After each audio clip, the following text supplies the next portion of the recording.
I've always been fascinated by the dark web. The idea that there's an entire hidden part of the internet teeming with secrets and forbidden knowledge drew me in like a moth to a flame. I considered myself a seasoned hacker, skilled enough to navigate its depths without getting burned. I'd seen the usual fare, drug markets, illegal arms, counterfeit currencies, but I never expected to find what I did that night. It began like any other exploration. I sat in the glow of my laptop screen, the rest of the room swallowed by darkness.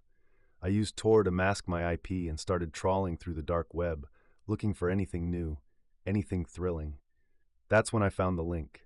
It was buried deep in a forum I frequented, a simple hyperlink with no description, no comments, nothing. It was just there. My curiosity piqued. I clicked on it. The screen went black for a moment, and then a new page loaded. It was an old-style message board, like something out of the early 2000s. The background was pitch black, and the text was a sickly green. The first thread was titled, "Welcome to the Darkest Depths." The post beneath was cryptic, filled with nonsensical symbols and characters that sent a chill down my spine. I couldn't understand it, but I felt compelled to read on.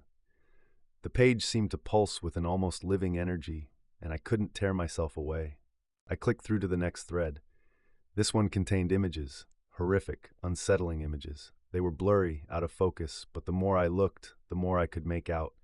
Faces, twisted in agony, bodies, contorted and broken. Each picture seemed to tell a story of unspeakable torment. My hands trembled as I scrolled through them, but I couldn't stop. Then came the messages.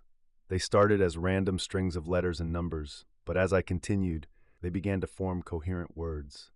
"We see you. We know you. You are not alone." The hairs on the back of my neck stood up. It felt as if the very walls were closing in on me. I looked around, half expecting to see someone watching me, but I was alone in my apartment. The deeper I went, the more disturbing it became. Videos appeared, grainy and hard to make out. But the sounds, God, the sounds. Screams, cries for help, desperate pleas for mercy. I tried to shut it off, but my mouse wouldn't respond. It was as if my computer had a mind of its own, dragging me further into this nightmare. That's when I noticed it. In the reflection of my screen, I saw a shadow move behind me. I spun around, but there was nothing there. My heart pounded in my chest. I could feel a presence, something malevolent watching me. I turned back to the screen, and the messages had changed. "We are here." Panic surged through me. I yanked the power cord from my laptop, plunging the room into darkness. I sat there, breathing heavily, waiting for something to happen. Minutes passed, then hours, but nothing did. Eventually, I convinced myself it was all in my head.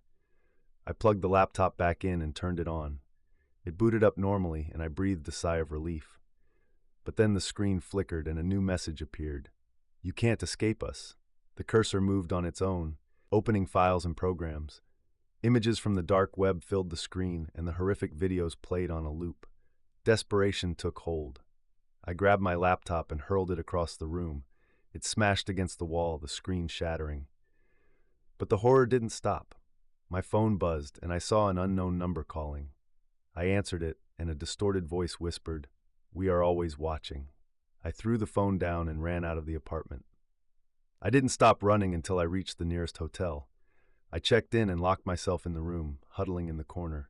For days I stayed there, afraid to turn on any electronic device. The paranoia was consuming me. Every shadow, every creak of the floorboards felt like a threat. When I finally returned home, I found my apartment exactly as I'd left it, except for one thing. My shattered laptop was gone. In its place was a new one, sleek and black, with a note attached. "Welcome back. I knew I could never escape them. They had found me, and they were always watching." I've tried to rebuild my life, to forget the horrors I witnessed, but it's impossible. Every time I close my eyes, I see those twisted faces, hear those tormented screams, and every night, as I lie in bed, I can feel them watching, waiting for the moment I let my guard down. I know they're still out there, lurking in the darkest depths of the internet, waiting to ensnare anyone foolish enough to seek them out. So if you're ever tempted to explore the dark web, remember my story. Some doors should never be opened, and some secrets should remain buried, because once you've seen the darkest depths, they never let you go.